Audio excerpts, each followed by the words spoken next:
Жаркенттегі мына бір жағдайды көріп, сіздердің де жүректеріңіз ауырып жатыр ма? 2 ай алдын күйеуінің көзіне шөп саламын деп ұсталып қалып, 2 жеті алдын ғана күйеуі ажырасуға сотқа арызға түсірген екен.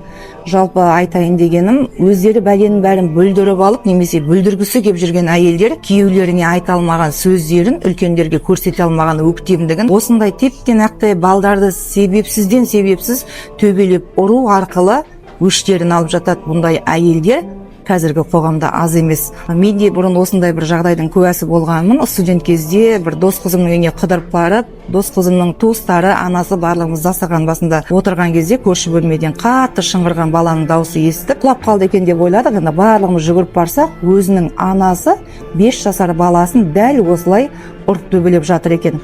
Үйдің иелері баланы ажыратпақшы жақындай берген кезде келіні, сендердің жұмыстарың болмасын, бұл менің өзімнің туып алған балам, өзім білем не істесем де, сендер бұл баланың тәрбиесін құрттыңдар деп шыңғырып жатқаннан кейін мен енді ол жерден ыңғайсызданып шығып кеттім. Бір кезде дос қызымның анасы жаңағы таяқ жеген баланы көтеріп келіп әбден жылағаны бар. Сөйтсек, ол келін үйге қонақ келсе жақтырмайды екен. Сондағысы сен тамақ жемейсің, сендердің әкелерің тапқанын үйге келген итпен құшып жеп кетеді деп ұрған екен. Содан мен 1-2 сағат отырып кеттім. Одан кейін оқуды бітірдік, өзімізбен өмірімізбен кеттік. Енді қазір WhatsApp группасы деген жақсы болды ғой. Сол WhatsApp группада сол дос қызыммен оңашада жағдай сұрасқан кезінде сол баяғы жеңгесінің қазір ауырмаған жері жоқ дейді, денсаулығы болмай, 2 аяқ қолы істемей төсек тартып қалғанын естідім.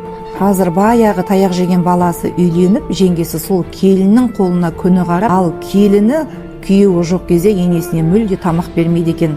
Кезінде себепсіз ұрған қолдар қазір өзге түгілі өзіне қызмет жасай алмай, ал өзім білем, сендердің жұмыстарың болмасын деп сайрап жүрген ауыз бір қасық тамақ жеуге зар болып қалған екен. Қазір баласының басынан, баласының әжесінің жүрегінен тепкен әйел ертең өз тағдырының тепкісіне түсетіні белгілі. Себебі бұл алма-кезек дүниеде деген.